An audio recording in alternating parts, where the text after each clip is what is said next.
अभी हमने करा sale of used sports material. Sale of use sports material, आप अपना पुराना सामान बेच रहे हैं, रेवेन्यू रिसीट अगर उसकी बुक वैल्यू और वो एसेट की तरह ट्रीट नहीं कर रहे तो वो एक रेवेन्यू रिसीट मानी जाएगी। अब कर रहे हैं sale of old assets. Assets, आपने अपना पुराना फर्नीचर बेच दिया, कंप्यूटर्स बेच दिए, एसेट। स्पोर्ट्स इक्विपमेंट बेच दिया, ध्यान से सुनना, बड़े इंपॉर्टेंट पॉइंट है। स्पोर्ट्स मटेरियल कंज्यूमर आइटम होता है, रेवेन्यू आइटम होता है। स्पोर्ट्स इक्विपमेंट एसेट होता है। प्लीज ध्यान से समझेंगे। अब हम कर रहे हैं treatment of sale of assets. Numbering के हिसाब से जो आपकी नंबरिंग चल रही थी 8th आइटम मान लेते हैं, बट उससे फर्क नहीं पड़ता, हमें तो ट्रीटमेंट समझनी है। यहां बात हो रही है अब सेल ऑफ ओल्ड एसेट्स। अब यहां पे कौन से एसेट्स की बात हो रही है? Fixed assets. फिक्स्ड एसेट्स समझते हो? नॉन करेंट एसेट्स जो आपको लॉन्ग टर्म बेनिफिट देते थे, अब हो गए पुराने, हो गया काफी लॉन्ग टर्म हो गया, अब इनको बेचने का टाइम आ गया। अब ध्यान से सुनना, इसमें 3 केसेस होंगे। Case 1, sale value is equal to book value. Sale value, book value. Sale value थी 50,000, बुक वैल्यू थी 50,000। आपने 50,000 का एसेट 50,000 में बेचा, तो क्वेश्चन में आपको क्या गिवन होता है? Receipts and payments account. तो रिसीट्स एंड पेमेंट्स अकाउंट में डेबिट साइड पे आ रहा होगा, रियल अकाउंट होता है, डेबिट व्हाट कम्स इन, यहां पे आ रहा था 2 cell of furniture 50,000।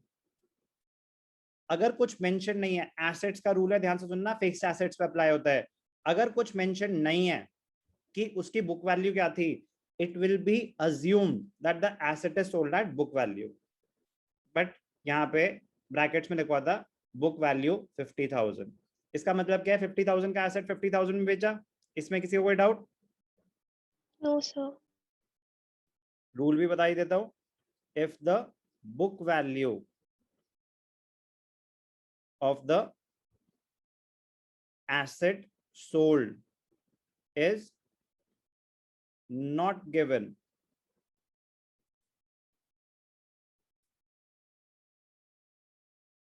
it will be assumed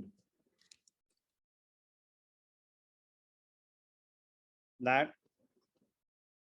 the asset is sold at book value, that is no profit or loss। तो केस 1, 50,000 का एसेट 50,000 में बेचा, नो प्रॉफिट नो लॉस। अब ध्यान से देखना, treatment,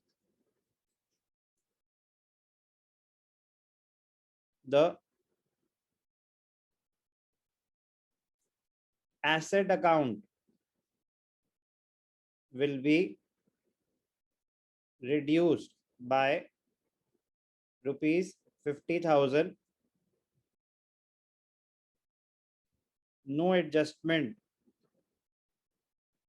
to be made in the income and expenditure account। Income and expenditure में कुछ भी नहीं आएगा, बैलेंस शीट में एसेट 50,000 से रिड्यूस हो जाएगा। कोई भी डाउट? No sir.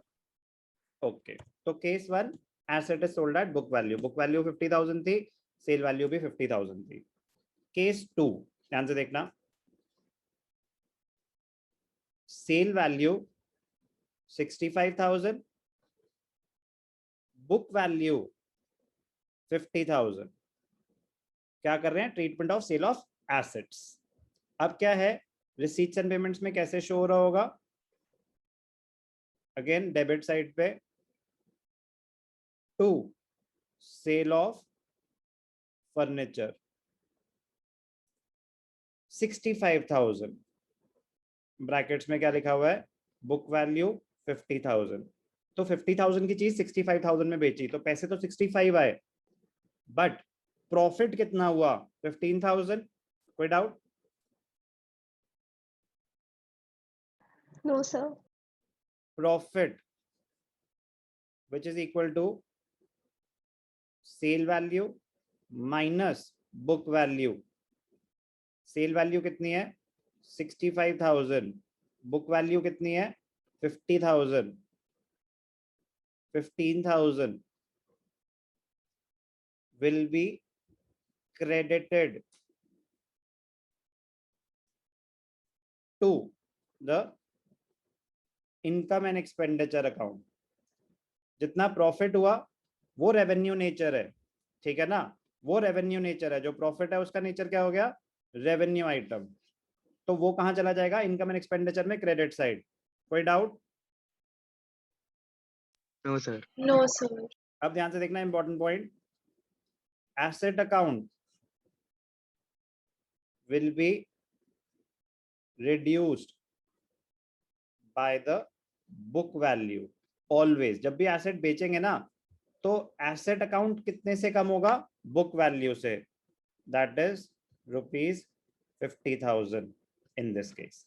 तो आपने 50,000 का एसेट 65 में बेचा, पैसे आए 65, वो तो बैंक बैलेंस में ऑलरेडी एडजस्टेड है। आप इनकम एंड एक्सपेंडिचर में क्या दिखाओगे, सिर्फ प्रॉफिट और लॉस पोर्शन। 15,000 का प्रॉफिट हुआ, इनकम एंड एक्सपेंडिचर में क्रेडिट हो जाएगा। एसेट कितने से कम हुआ, एसेट 50,000 से कम हुआ, 65,000 का बेचा था हमने। तो बेटा बुक वैल्यू पे दिखा रहे होंगे ना बैलेंस शीट में एसेट, तो जो एसेट रिड्यूस होगा वो हमेशा बुक वैल्यू से होगा। Asset account will be reduced by 50,000 and 15,000 profit will be credited to income and expenditure account. इसमें किसी को कोई doubt? No, sir. No, sir. Okay, last case क्या हो सकता है, सेल ऑफ फिक्स्ड एसेट्स का। ध्यान से देखेंगे, लॉस पे तीन चीजें हो सकती हैं, या तो आपने बुक वैल्यू पे बेचा, उसको बोलते हैं सेल एट पार। प्रॉफिट पे बेचा तो sale value will be more than the book value. Loss पे बेचा तो सेल वैल्यू, ध्यान से देखना, सेल वैल्यू 40,000,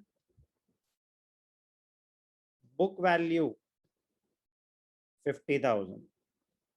तो कैसे आ रहा होगा रिसीट्स एंड पेमेंट्स अकाउंट में, डेबिट साइड पे टू सेल ऑफ फर्नीचर।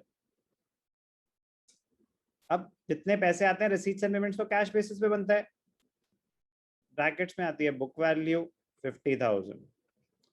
अब ध्यान से देखना, प्रॉफिट हुआ या लॉस हुआ भव्या? Sir, loss. ठीक है, तो लॉस, लॉस जब होगा तो इसका मतलब बुक वैल्यू ज्यादा थी, book value minus cell value, तो 50,000 माइनस 40,000, तो 10,000 का जो लॉस हुआ क्या करेंगे उसका, 10,000 लॉस। ये भी एक रेवेन्यू आइटम होता है, जो प्रॉफिट और लॉस पोर्शन है वो रेवेन्यू आइटम है। 10,000 will be debited, 10,000 will be debited to income and expenditure account। तो जो लॉस पोर्शन है वो, अगर प्रॉफिट हुआ था तो इनकम एक्सपेंडिचर को क्रेडिट कर दिया था, लॉस है तो इनकम एंड एक्सपेंडिचर को डेबिट कर देंगे। अब ध्यान से देखना, very very important point, asset account will be reduced by ₹50,000, that is book value. Asset account हमेशा बुक वैल्यू से ही रिड्यूस होगा, ध्यान रखेंगे। Asset account will always be reduced by 50,000, that is the book value. चाहे profit पे बेचो loss पे बेचो, एसेट बुक वैल्यू से ही रिड्यूस होगा। जल्दी से इसको समराइज करेंगे, ध्यान से देखना। क्या ट्रीटमेंट कर रहे थे, treatment of sale of fixed assets. Fixed assets, sale of sports material वो रेवेन्यू आइटम होता है, कंज्यूमर आइटम्स होते हैं। यहाँ एसेट्स की बात हो रही है, फिक्स्ड एसेट्स। तो example, sports equipment, sports equipment पे ये रूल अप्लाई होगा। फर्नीचर, क्रॉकरी, ये सब एसेट्स होते हैं नॉट फॉर प्रॉफिट ऑर्गेनाइजेशन के, तो ये आएंगे आगे। बिल्डिंग कुछ भी हो सकता है। तो 3 केसेस करे। पहला केस था at par, sale value is equal to book value, उस केस में इनकम एंड एक्सपेंडिचर में कुछ भी नहीं आएगा, सिर्फ और सिर्फ एसेट अकाउंट से the asset account will be reduced by the book value that is 50,000। Case 1। Case 2 क्या हो सकता है कि आपने प्रॉफिट पे बेचा। केस 2 में क्या हुआ था, हमने प्रॉफिट पे बेचा एसेट को। तो अगर प्रॉफिट पे बेचा तो 50,000 की चीज 65,000, इनकम एंड एक्सपेंडिचर में सिर्फ प्रॉफिट पोर्शन जाएगा। 15,000 का जो प्रॉफिट हुआ वो कहां चला जाएगा, इनकम एंड एक्सपेंडिचर में क्रेडिट हो जाएगा। Asset account will be reduced bye the book value. Asset account will always be reduced by the book value at the time of sale of an asset. ये ध्यान रखेंगे, asset account will be reduced by the book value. Loss हुआ तो loss will be debited to the income and expenditure account when asset is sold at loss. Income and expenditure, जो loss हुआ 10,000 वो income and expenditure में debit हो जाएगा. Asset account will always be reduced by the book value at the time of sale of an asset. Important adjustment है बहुत ज्यादा, treatment of sale of hold assets.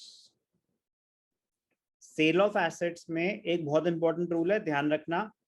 Cell कहाँ आ रही होगी, पैसे आ रहे हैं तो रिसीट्स एंड पेमेंट्स में डेबिट साइड पे आ रही होगी। अगर लिखा है डेबिट साइड पे सेल ऑफ फर्नीचर, उसके ब्रैकेट्स में कोई बुक वैल्यू गिवन नहीं है, बस अमाउंट के कॉलम में अमाउंट आ रहा है, तो इसका मतलब आपको बुक वैल्यू गिवन नहीं है एसेट के सेल की, एसेट के सेल की।